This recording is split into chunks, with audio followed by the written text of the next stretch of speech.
জিবরিল আলাইহিসসালাম এর করুণদম। আমি যা কিছু বলবো আমি প্রথমে বলেছি হাদিসের কিতাব থেকে, হাদিসের নবাবির থেকে। তো হজরতে জিবরিল আলাইহিসসালাম, ভাই ফেরেশতারা কান্না করে বলেন, ফেরেশতাদের কোনো কান্না আসে? কিন্তু কানজুল গারায়েবে জিকিরে আছে মোল্লা হুসাইন ওয়াইস কাশফি তার রওজাতুস শুহাদা কিতাবে বর্ণনা করেছেন যে যখন ইমাম হুসাইন আলাইহিসসালাম এর ওমর মুবারক বয়স 4 বছর, তখন একবার শাহাদাতের খবর জিবরাইল আলাইহিসসালাম কি করলেন, নিয়ে আসলেন।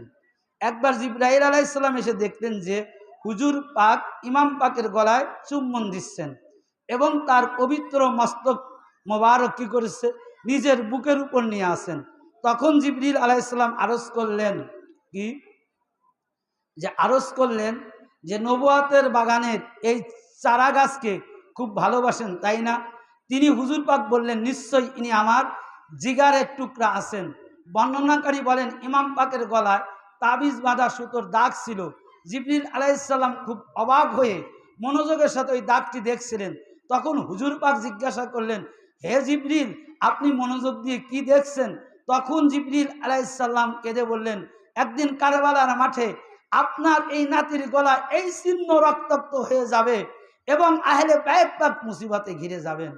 তখন দেখুন ইমাম হুসাইন আলাইহিসসালাম যখন শিশু, তখনই শাহাদাতের পাকের কথা স্মরণ করে জিবরাইল আলাইহিসসালাম কেঁদেছেন। চিন্তা করে দেখেন যে জিবরিল কেঁদেছেন। তো যে জিবরিল ইমাম পাকের জন্য কান্না করতে পারে, যে জিবরিল ইমাম পাকের জন্য কি করতে পারে, মাতাম করতে পারে, যে জিবরিল ইমাম পাকের জন্য শোক করতে পারে, সেই জিবরিল কি ইমাম পাকের জন্য সাহায্য করতে, সহযোগিতা করতে পারতো না? পারত। এখন আসুন, তো এই জন্য সর্বশেষ একটি কথাই আমি আপনাদের শোনাবো, সেটা হলো এই যে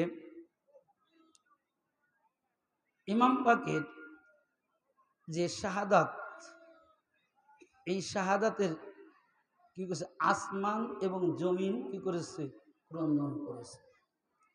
আসলে অসংখ্য হাদিস রয়েছে, আমি মাত্র 4-5টা বিষয় আপনাদের মাঝে আলোচনা করার জন্য এসেছিলাম, যে দলিল ভিত্তিক। তো এই যে ইমাম পাকের যে 2017 সাল, 2017 সালে খানায় কাবার পীরবুদ্ধদেরকে অনুরোধ করছি, আমাদের মাতম পাক দেরি হবে, আপনারা একটু ওখান থেকে সরে যান। আমাদের মাতম পাক দেরি হবে, আপনারা ওখান থেকে সরে যান। এখানে ওয়াজ মাহফিল চলতেছে, আপনারা ওখানে ঝাঁপে গেলেন কেন? সরে যান। আদবের বরখিলাপ করেন না, আদবে বেয়াদবি করেন না। তো এখন হলো যে 2017 সালে কারবালার খানায় কাবার রক্ত বের হয়েছে, ওই পাথরের থেকে রক্ত বের হয়েছে কেন? এই মুহররম মাসে আশুরার দিনে, এই আশুরার দিনে তা আসমান জমিন ইমাম পাকের জন্য কি করেছে, ক্রন্দন করেছে। তো এটা কি কিসের জন্য? কাটে মহব্বতের কারণে।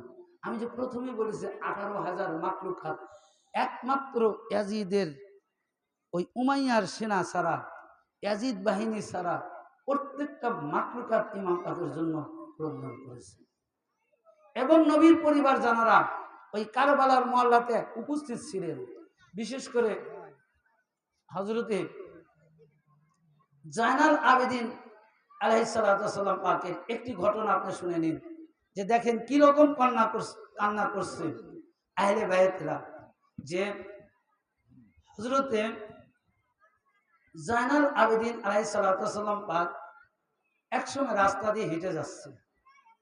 হেঁটে যাওয়ার পরে দেখলেন একজন ব্যক্তি একটা দুম্বা পশুকে কি করছে, জব করছে। জব করার পরে তিনি ওখান থেকে সরে আসলেন, মানে এইরকম কিছু দেখলে তিনি সহ্য করতে পারতেন না। হযরতে জায়নাল আবেদিন আলাইহিস সালাতু ওয়াস সালাম তার জীবনীতে দেখা গেছে কারবালার মহল্লার পরে তার কাছে যদি কোনো খাবার শুকনা রুটিও যদি দেওয়া হয়েছে, চোখের পানি এত বের হয়েছে যে ওই রুটির থালা কি করেছে, চোখের পানিতে একবারে ভিজে গেছে, আর ওই রুটি খেতে পারেন না। তো তারা জিজ্ঞাসা করছে যে হে আকা মাওলা, আপনি যদি এরকম ক্রন্দন করেন, যদি না খান, তাহলে আপনি কিভাবে থাকবেন? তা হযরত জায়নাল আবেদিন তিনি বলছেন যে আমি খেতে চাই, আমার সামনে খাবারও আসে। তো যখন আমি কারবালার মহল্লাতে আমি যে ঘটনাগুলো দেখেছি, আমার ভাই কাসেম সালামুল্লাহকে দেখেছি, আমার ভাই আলী আসগার এক ফুটা পানির জন্য দুধ পায়নি, আমার মায়ের মুখের দুধ শুকায় গেছে, সে দুধ পান করতে পারেনি, আমার আব্বা শেষবারের মতো ওরা নদীতে নেমেছে, নেমে গিয়ে পানি উঠাইছে দুই হাতে, তারপরেও তিনি পানি পান না করে চলে এসেছেন। তো আমি যতক্ষণ পর্যন্ত ওই কারবালার মহল্লাতে 10ম রজনীর থেকে 61 হিজরি 10ই মুহররম আমার আব্বার শাহাদাতের পূর্বক্ষণ পর্যন্ত আমি কোনো একটা শহীদের মুখে খাবার দেখি নাই। তো যখন আমার কাছে এই খাবারগুলো আসে, আমার কাছে এই খানাগুলো হাজির করা হয়, তখন আমার ভাইয়ের কথা মনে পড়ে, আমার চাচার কথা মনে পড়ে, আমার আব্বার কথা মনে পড়ে। আর তাদের কথা যখন মনে পড়ে, তখন চোখের পানি এতটাই নির্গত হয়, এতটাই বের হয়, তখন ওই খানা আর খানার উপযোগী থাকে না, যার কারণে আমি খেতে পারি না। হযরতে জায়নাল আবেদিন আলাইহিস সালাম পাক ওই দুম্বা যে জন্ম করতো, তার কাছে জিজ্ঞাসা করতেছে, ভাই আপনি পশুকে যে জবে করলেন, জবে করার পূর্বে কি 1 ফোঁটা পানি পান করেছে? তিনি বললেন যে কেন? আমাদের মুসলমানদের এটা রেওয়াজ যে যখন আমরা কোনো পশুকে জবে করি তখন পানি পান করাই, এবং ততক্ষণ পর্যন্ত পানি পান করাই যতক্ষণ পর্যন্ত পশু পিপাসা দূর না হয়। বলে এটা কি মুসলমানদের ধর্ম, মুসলমানদের রেওয়াজ? বলে জি। বলে আমি কারবালার মহল্লাতে দেখেছি আমার বাবাকে শহীদ করেছে, 1 ফোঁটা পানি দেয়নি। আমার বাবাকে ওরা নির্মম ভাবে আমার বাবা শহীদ করেছে, আমার বাবা 1 ফোঁটা পানি আমার বাবার জন্য চাইনি, আমার ভাই আলী আসগারের জন্য 1 ফোঁটা পানির জন্য আমার ভাইকে পুরান নদীর তীরে অর্থাৎ শুয়ে দিয়ে এসেছিল ওই নদীর তীরে। কিন্তু ওরা কি করেছে? ওরা পানি দেয়নি। আমার বাবা ওদেরকে বলেছিল যে তোমরা যদি বিশ্বাস করো, যে তোমাদের ভিতরে যদি এই বিশ্বাস থাকে, আমি হুসাইন ফুরাত নদীতে নেমে নিজে পানি পান করব, আমার শিশুর দুহায় শিশুর ওসিলা আমি পানি পান করব।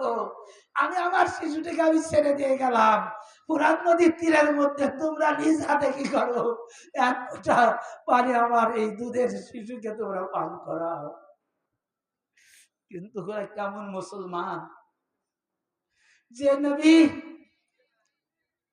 নিজে খানা খেতেন না, ইমাম পাককে না খাওয়াইয়ে, যে নবী পানি পান করতেন না, ইমাম পাককে পানি পান না করাইয়ে, আর সেই নবীর প্রতি কালিমা পড়ে, সেই নবীর কলিজার টুকরা, সেই নবীর দেহের টুকরা, যে নবী হাদিস শরীফের মধ্যে ইরশাদ করেছেন আনা হুসাইন মিন্নি ওয়া আনা হুসাইন, আমি হুসাইন হতে, হুসাইন আমার হতে, যে নবীর দেহ হুসাইনের দেহ, যে নবীর শরীর হুসাইনের শরীর, হুসাইনের শরীর নবীর শরীর, সেই হুসাইনকে কারবালার মহল্লাতে ওরা পানি মেরে শহীদ করেছে।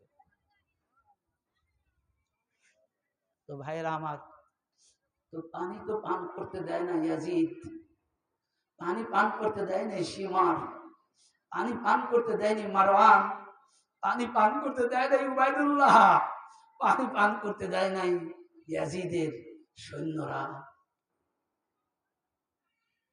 তো আজকে ওই যে প্রথমে যে কথাটা বললাম, যে ওরা চেয়েছিল যে ইসলামকে চিরতরের জন্য নির্মূল করে দেওয়ার জন্য, ওয়াহাদানিয়াতকে এই জমিন থেকে, এই বিশ্বের জমিন থেকে ওরা নির্মূল করে দিয়ে চেয়েছিল। কারণ ওই যে 360 মূর্তি ভাঙার আগুন ওদের দেহের মধ্যে, ওদের হৃদয়ের মধ্যে ধাউ ধাউ করে জ্বলেছে।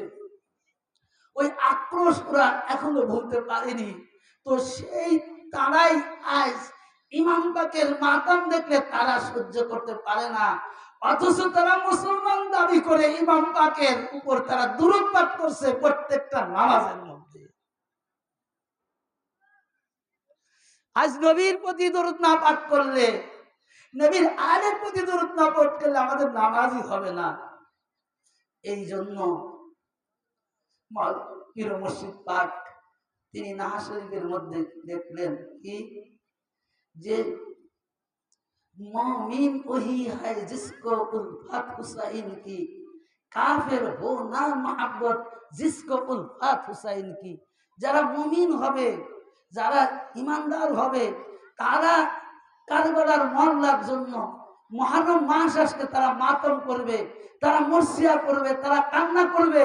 কিন্তু যারা ইমানদার হবে না, অর্থাৎ মৌখিক কালেমা পড়েছে, লোক দেখানো নামাজ পড়ে, ওরা যখন মুহররমের চাঁদ উঠবে ওরা হিজরি নববর্ষ পালন করবে, ওরা মুহররম মাসে বিবাহ দিবে, ওরা মুহররম মাসে আনন্দ করবে, ওরা মুহররম মাসে ঘর উঠাবে, ওরা মুহররম মাসে কি করবে, নতুন জামা কাপড় পরবে, ওরা মুহররম মাসে আনন্দ উল্লাস করবে। কারা?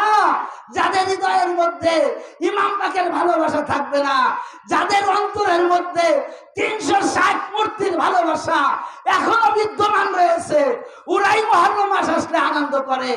ইবলিস একমাত্র আনন্দ করছে মুহররম মাসে, আর প্রত্যেকটা মুমিনেরা এই মুহররম মাসে কান্না করছে। ওই ঘর উঠান কি করে? 40 দিন মানা যায় না ভাই? নতুন জামা পরেন কি করে? 40 দিন মারা যায় না ভাই? আপনার বাবা মারা যাবে, আপনার সন্তান মারা যাবে, 4 দিনের দিন এসে যদি বলে ভাই আপনার সন্তানটা মারা গেছে, আপনার বেটার বউকে আমি অমুক জায়গায় বিয়ে দিয়ে দিই, বলেন তো এই বাবার শরীরটা কেমন লাগবে ভাই? আপনারা বলেন কেমন লাগবে ভাই? আপনার বাপ মরে গেছে, 40 দিন পূরণ হয়নি, এখন আপনার মনের মধ্যে কোনো আনন্দের কোনো কাজ জানবে ভাই? আপনার সন্তান মরে গেছে, 40 দিন শেষ হয়নি, আপনার দেহের মধ্যে কোনো খাবার ঢুকবে ভাই? তো হুসাইনের প্রেম যাদের মধ্যে থাকবে, হুসাইনের মহব্বত যাদের মধ্যে থাকবে, কারবালার এই মুহররমে চাঁদ উঠলে তাদের মধ্যে কোনো আনন্দ থাকবে না, তাদের মধ্যে কোনো খুশি থাকবে না, তাদের থাকবে শোক আর শোক, হায় হোসেন হায় হোসেন, মাতাম থাকবে তাদের মধ্যে। बेहुब्बे अहले बायत इबादत हराम है, हम पर तो फर्ज आइन उल्फत हुसैन की। এই জন্যই পীর মুর্শিদ পাক বললেন যে আহলে বায়তের মহব্বত ছাড়া যত ইবাদত আছে প্রত্যেকটা ইবাদত হারাম হারাম হারাম হয়। हम पर तो फर्ज आइन उल्फत हुसैन की, যে ইমাম হুসাইনের ভালোবাসা, ইমাম হুসাইনের মহব্বত করা প্রত্যেকটা মুমিনের জন্য ওয়াজিব হয়। কুল্লা আসআলুকুম আলাইহি আজরান ইল্লাল মাওয়াদ্দাতা ফিল কুরবা। আর দলিল কি দেব ভাই? দলিল চান, কোন দলিল চাবেন? ভিতর থেকে মূর্তির প্রেম সরান, লোক দেখানো নামাজ সরান। ওই যে বলেছি যে দুইজনই পবিত্রতম ব্যক্তি ছিলেন একমাত্র খানায় কাবাকে পবিত্র করার জন্য। যদি আর একজন পবিত্র ব্যক্তি থাকতো তাহলে রাসূল পাক এবং মাওলা আলীর সাথে তারাও খানায় খাবার মধ্যে ঢুকতো। ওই অপবিত্রতাকে দূর করেন, তারপরে শিয়া সুন্নি যা বলেন পরে আসেন। তো মহান আল্লাহ রাব্বুল আলামিন আজ আমাদের ইহসান করেছেন। আজ আমরা এটা পেতাম না যদি না আজ আঞ্জুমানে কাদরিয়া আওলাদে রাসূল আমার হুজুর পাককে আমরা না পেতাম। এটা আমাদের জন্য ইহসান, আমরা আমার হুজুর পাককে পেয়েছি। আমার হুজুর পাকের পূর্বপুরুষ এই মুহররম মাসে বড় হুজুর পাক কাবা কিবলা তিনি কি করেছেন, পর্দা দিয়েছেন 6 মুহররম রজনীতে। তিনি কারবালাকে এত ইয়াদগার করতেন, এত প্যার করতেন যে তিনি বলতেন যে এই দুনিয়াটা আমি তালাক দিয়ে দিয়েছি, এই দুনিয়ার মধ্যে আমার কাছে কোনো আনন্দদায়ক কিছু নাই। বড় হুজুর পাককে যদি 1 গ্লাস পানি দেওয়া হতো, বড় হুজুর পাক বলতে এত পানি পান করতে হয়, কারবালার মহল্লাতে 1 ফোঁটা পানি ছিল না। আমরা আকা মাওলাকে পেয়েছি, কারণ আওলাদের রাসূল ইমাম হুসাইন পাকের আওলাদ পাক, যিনি নাহা পাক লিখেছেন পীর মুর্শিদ পাক, তিনি ইমাম হুসাইন পাকের আওলাদ পাক। তিনি কারবালার প্রত্যেকটা ঘটনা, প্রত্যেকটা বস্তু তিনি জমিনে, কারবালার জমিনে দেখে দেখে লিখেছেন। এই জন্য জয়নাব সালামুল্লাহ বলছেন, ফরিয়াদে রব্বে আকবার বেগরবে কাবনায় লাখেতে দিলে পায়াম্বার বেগরবে কাবনায়। এটা জয়নাব সালামুল্লাহ আফসোস করে বলতেছেন। এই যে বললাম তিকলিনে জিনকা ঝুলাতে জিবরিল, যে আল্লাহর কাছে ফরিয়াদ করছে জয়নাব সালামুল্লাহ, হে পরওয়ারদিগার আলম, আমার ভাই ইমাম হুসাইন যখন দুলনার মধ্যে শুয়ে থাকতো, তিতলি মানে দুলনা, অর্থাৎ আমার ভাই ঘুম আসতো, আমার আম্মা কাজে ব্যস্ত থাকতো, তো আমার আম্মা আসা দেরি হবে, আমার ভাই ঘুম থেকে উঠে চিৎকার করবে, কান্না করবে আর ভয় পাবে। এই ভয় যাতে আমার ভাই না পায়, হে আল্লাহ আপনি নিজে জিবরিলকে পাঠিয়ে ওই দুলনা দোল খাওয়াইছেন, আমার ভাইকে ঘুমাইছেন, অথচ আমার সেই ভাই আজ কারবালার মহল্লাতে বেঘরে ঘুমিয়ে কাবুল অবস্থায় পড়ে আছে। আল্লাহ তুমি এটা দেখতেছো না? এইরকম অসংখ্য দলিল কারবালার পাকের স্মরণে রয়েছে, যেগুলো হুব্বে হুসাইন আহলে বাইতের আশিকানেরা কারবালার কথা শুনলে তারা স্থির থাকতে পারবে না। শেষ করে দেব। তো আজকে আমরা সৌভাগ্যবান, আমাদের মালিক মওলা আমাদের মৃত্যুর আগ মুহূর্ত পর্যন্ত যেন আমরা প্রত্যেকেই কারবালার মহল্লাকে দৃঢ় হস্তে আঁকড়ে ধরে এই দুনিয়ার জিন্দগি থেকে শেষ বিদায় দিতে পারি। সবাই বলুন আমিন। আমা তৌফিক ইল্লা বিল্লাহ। আসসালামু আলাইকুম রাহমাতুল্লাহি ওয়া বারাকাতুহু। সালাম করতে হবে। আয়েশা হে কারবালা आपे को से सलाम। आयशा हे करबला आपे को से सलाम। उस्ताहे ते गेज़ाबा आपे को से दामने दी लोसा खाए सच में भी नमो ना खाए दामने दी लोसा खाए सच में भी नमो ना खाए आपे के गा में शाहा आपे को से सलाम। आयशा हे करबला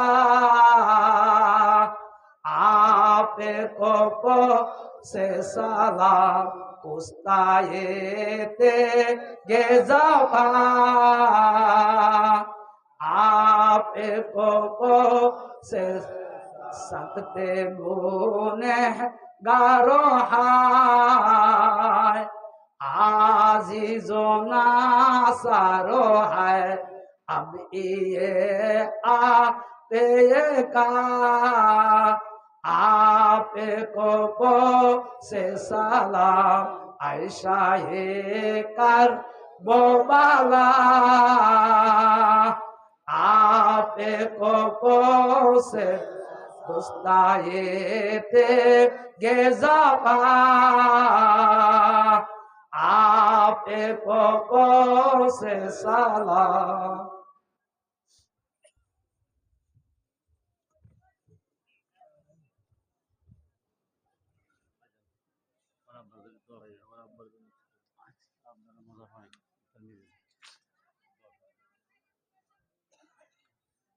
সকল পীর ভাই পীর বোনেরা আজকে এই মহরম মাসে মাতাম এবং মুর্শিদাবাদে হাজির হয়েছেন। আদবের সাথে আপনারা প্রত্যেকে মাতাম করবেন, মুর্শিয়া করবেন এবং যে সকল পীর ভাই পীর বোনেরা তাদের বাপ মা আত্মীয়স্বজনের জন্য দোয়া চাচ্ছেন, আপনারা সবাই সবার জন্য দোয়া করবেন। আল্লাহুম্মা আমিন। আল্লাহুম্মা সাল্লি আলা সাইয়্যিদিনা মাওলানা ওয়া নাবিয়িনা ওয়া শাফিয়ানা মুহাম্মাদিন মা'আদিনিল জুদি ওয়াল কারাম ওয়া আলা আলিহি ওয়া সাহবিহি ওয়া বারিক ওয়া সাল্লিম ওয়া আলা সাইয়্যিদিনা গাউসুল আযম ওয়া আওলাদিহি সাইয়্যিদিনা মুর্শিদানা মুকাররম। রব্বানা যালামনা আনফুসানা ওয়া ইল্লাম তাগফির লানা ওয়া তারহামনা লানাকুনান্না মিনাল খাসিরিন। মাবুদ পারভারদিগার আলম, আজকে পবিত্র দশম রজনী মুহররম মাসে মওলা ইমাম পাকের উপর এতটা অন্ধকার অত্যাচারিত রজনী ছিল মওলা, যা বিশ্বের ইতিহাস, যে ইতিহাসই বর্ণনা করতে গিয়েছে মওলা, সেই ইতিহাসের পাতা চোখের পানিতে ভিজে চুপ হয়ে গেছে। মাবুদ পারভারদিগার আলম, তোমার আশিকানে জাকেরান হুসাইন, হুসাইনের প্রেমিকদের নিয়ে মওলা এই দশম রজনী শোক মজলিস পাক শেষ করে আপনার কদম পাকে হাত তুলেছি। মাবুদ, আপনি মেহেরবানি করে ইমাম পাকদের স্মরণে, ইমাম পাকদের জন্য জানারা এক ফোঁটা চোখের পানি ছেড়ে দিল মওলা। আপনি দয়া করে তাদের প্রত্যেকেরই চোখের পানি আপনার কদম পাকে আপনি কবুল আর মঞ্জুর করে নিন মওলা। খাস করে মওলা আমাদের মধ্যে অনেক পীর ভাই যারা আজকের এই দিনে এই মুহররম মাসে উপস্থিত ছিল মওলা, কিন্তু এখন তারা দুনিয়া ছেড়ে অন্ধকার কবর নামক স্থানে চিরনিদ্রায় শায়িত হয়েছে মওলা। আপনি দয়া করে তাদের প্রত্যেকেরই কবরের আযাবগুলো আপনি মাফ করে দেন মওলা। মাহে মুহররম মাসের ওসিলা করে মওলা, তাদের সন্তানের চোখের পানির ওসিলা করে মওলা, তাদের আমিন আমিন কে ওসিলা করে মওলা, আমাদের প্রত্যেকেরই বাপ মার জীবনের সকল গুনাহগুলো মাফ করে দেন মওলা। খাস করে আমাদের আজকের এই দোয়াটুকু কবুল আর মঞ্জুর করে দেন মাবুদ। মওলা ইমাম হুসাইন এই রজনীতে এত ইবাদত করেছে, এত আপনাকে স্মরণ করেছে মওলা। মাবুদ, শুধু এই দিনকে, এই ওয়াহদানিয়াতকে, রিসালাতকে প্রতিষ্ঠিত করার জন্য মওলা আমরা সৌভাগ্যবান মওলা। আমরা সেই দিন পেয়েছি যে দিনে ইমাম হুসাইন পাকের কান্না আছে মওলা। আমরা সেই ধর্ম পেয়েছি যে ধর্মে ইমাম হুসাইনের মহব্বত আছে মওলা। আমরা সেই ইবাদত পেয়েছি যে ইবাদতের মধ্যে ইমাম পাকদের মহব্বত রয়েছে মওলা। মওলা, খাস করে আমাদের প্রত্যেকের হৃদয়ের মাঝে ইমাম পাকদের ভালোবাসা তৈরি করে দেন মওলা। যতক্ষণ পর্যন্ত আমাদের হৃদয়ের মধ্যে ইমাম পাকের জন্য আমাদের হৃদয় সিক্ত না হয়, ততক্ষণ পর্যন্ত এই মাটির কবরে ডাক দেন।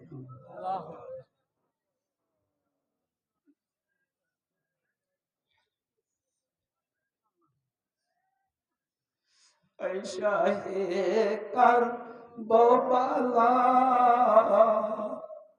শাহে শহীদ দে, শাহে কারবালা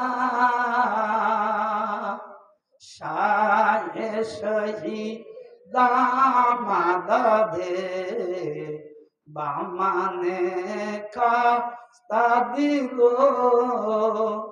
যারে পরি শামাদা দে, দুরআম আজমান জিলে মা সুদে করম উনো মওলা রাহবারে দি মাদা দে,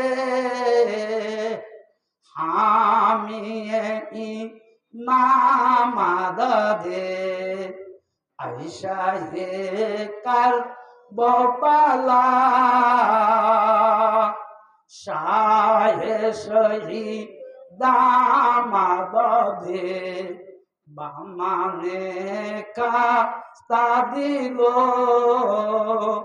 যারে পরি শামাদা দে, তুরবাতে আজ মালে মার হুমে মনো ওয়ারে গরদা রাহবারে দি মাদা দে, হামিয়ে ইমামাদা দে, আয়সা হে কার বালা শাহে শাহী দামাদা দে বামানে কাস্তা দিল যারে পরি শ্যামান বন্দার গাহে তুস তো জামিলে নাশা খুলো যে আম তবে কো আই সৈয়াদেজি সামাদা দে আয়সা হে কার বোবালা শাহে শহীদ দাবাদা দে ভামানে কাস্তা দিল যারে পরি শ্যামাদা দে दोनों है मजलूम मासूम और दोनों है शहीद लानत उनके कातिलों पर या अली मुर्तजा लानत उनके कातिलों पर या अली मुर्तजा सल्लल्लाहु तआला अलैहि व अहलिhi व ज़रत अजमाइन खुसूसन अला सय्यिदिना गौसुल आज़म अमीनुल मकीन बिरहमतिका या अरहमर राहिमीन बहक ला इलाहा इल्लल्लाह मुहम्मद रसूलुल्लाह या शाइख अब्दुल कादिर शैखना लब्बैक या हुसैन मौला या